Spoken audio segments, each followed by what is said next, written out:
জি, আসসালামু আলাইকুম। আমি ব্যারিস্টার খুরশেদ আলম। আমি একজন ব্রিটিশ সিটিজেন, বাংলাদেশি সিটিজেন। আমি 2002 থেকে লন্ডনে আছি এবং আমার পরিবার পরিজন, ছেলে, মেয়ে, স্ত্রী সহ আমরা উপস্থিত। আমি দেশে আসছি ছুটিতে 1 মাসের জন্য, 1 তারিখ চলে যাব। আজকে সংবাদ সম্মেলনের উদ্দেশ্য হলো, আমরা যেখানে বসে কথা বলছি, এই জমিটা আমার বাবা 1972 সনে রেজিস্ট্রি দলিলে মালিক হয়েছেন। পরবর্তীতে বাবার মৃত্যুর পরে আমরা ভাই বোন বন্টনামা রেজিস্ট্রি দলিল সম্পন্ন করেছি 2024।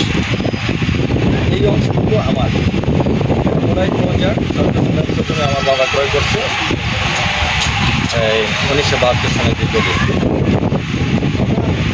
আমি আমার সুবিধা আসছি, আমি ভাবছিলাম কিছু স্থাপনা নির্মাণ করার চেষ্টা, কারণ এখানে তো সবাই ভাবে আমি যদি থাকি না, আমার বর্তমানে বাড়িটা করা থাকলে এটা জমিটা কাজে লাগবে। ওই হিসাবে আমি গত 15/8/2026 তারিখে আপনারা দেখতেছেন যে এখানে ঘর করার জন্য আমি চেষ্টা করি দুধবালি আনাই। কাজ করার এক পর্যায়ে প্রায় 2টা বা 3টার সময় আনুমানিক কামরুল হাসান আজাদ, তার ছোট ভাই মাহমুদুল হাসান সোহাগ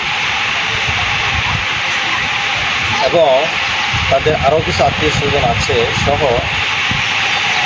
কিছু সাংবাদিক এবং পুলিশ হঠাৎ করে আসে, ওনারা এসে আমাদেরকে বলে কাজ বন্ধ করতে।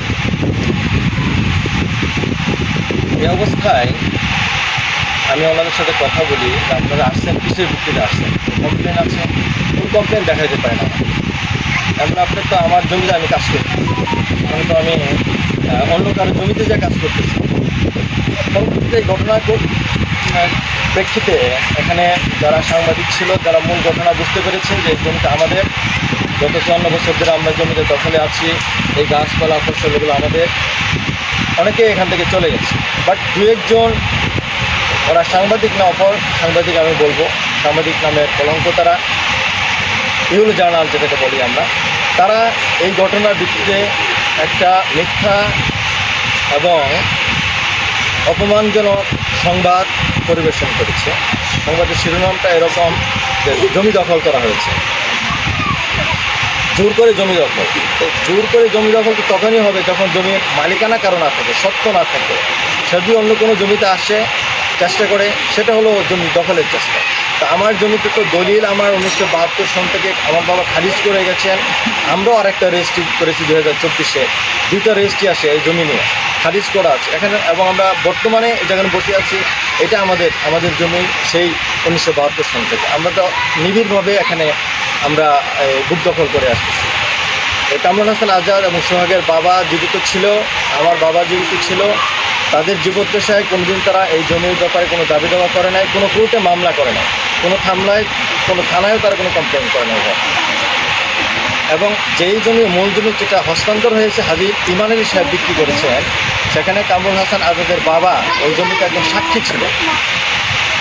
এবং এইটাও বাংলাদেশ এভিডেন্স 1872-এর 115 ধারা অনুযায়ী স্টোপেল, যদি কেউ কোনো তার কার্যক্রম ধারা এরকম কিছু আরেকজনকে বিশ্বাস করায় যে এটাতে তার যে রাইট আছে সেটা সে ছেড়ে দিয়েছে, পরবর্তীতে সে তার কথার বিপরীতে কাজ করতে পারবে। এটা আইন সিদ্ধ, আইনে পড়বে এটা। এই যে অনেকে বলতেছে সাইনটি যে কেউ করতে পারে না, কিন্তু যখন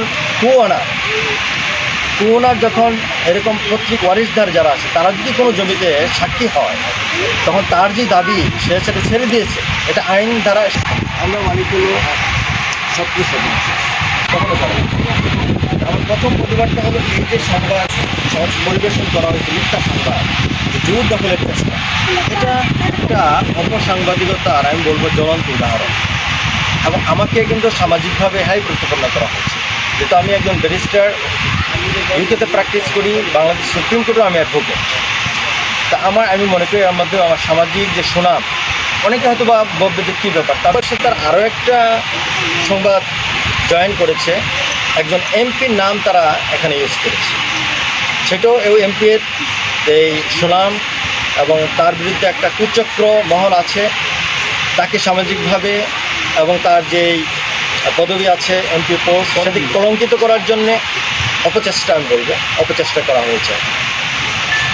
আমি যেহেতু দেশে থাকি না, দেশের বাইরে থাকি, তো আমি দেশে আসলে সবার সাথে যোগাযোগ করি, কন্ট্যাক্ট করি। আর এমপি সাহেব যদি আমার আত্মীয় হয়, আমি তার সাথে আমার প্রয়োজনে যোগাযোগ করতেই পারি, এতে তো কোনো ক্ষতি নেই। উনি তো বলে নাই তুমি জমি দখল করো, আর জমিতে দখলের প্রশ্ন আসে, যেহেতু জমির মালিকানাই আমার, এখন দখলের কোথায় প্রশ্ন আসতেছে? আমি তো দখল করবো যদি আমি অন্য কারো জমিতে যাই, তো আমার জমি 54 বছর ধরে আমি এখানে বুক দখলে আছি। এই যে এখানে সাংবাদিক সঙ্গে এখানে এটা আমার জমিতে করতেছে, তারপরে দেখেন এই জমিতে আমরা কাজ করতে পারছি না। কারণ এমপির কথা বলাটাও এটা মনে একটু দুর্বিসন্ধমূলক। এবং ওখানে যারা সাংবাদিক আসছিল অনেকেই কিন্তু সত্য জানার পরে তারা রিপোর্ট করে নাই। 2-1 একেবারেই সাংবাদিক বলা যাবে না এদেরকে। সাংবাদিকতা যে একটা মহান পেশা, আমি মনে করি তাদের মাধ্যমে এই পেশাটাকে অনেক নিচে নামানো হয়েছে। এই ধরনের সাংবাদিকতা যারা করে, আমি বলবো তোমরা এই ধরনের আচরণ থেকে বিরত হও নিজেদেরকে।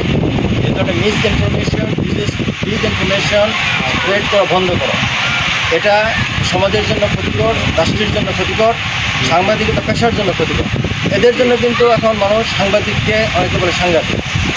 তাদেরকে আমি রিকোয়েস্ট করবো, তোমরা এটা নিজ দায়িত্বে তোমাদের যে সোশ্যাল মিডিয়ায় বা পত্রিকা দিয়েছো সেটা তোমরা বন্ধ করো, আদারওয়াইজ আমি আইনগত ব্যবস্থা নিতে পারবো। কারণ এটা আমার মান সম্মানের বিষয় এবং এটা মিথ্যা। আমি আপনাদের কোনো প্রশ্ন থাকলে বলতে পারি।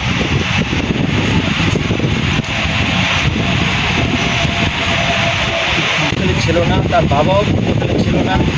তার যেই চাচা বিক্রি করে গেছে সেই চাচা আমার বাবাকে জমি, আমার বাবা এবং পাশে যারা জমি আছে তাদেরকে জমি বুঝিয়ে দিয়ে গেছে।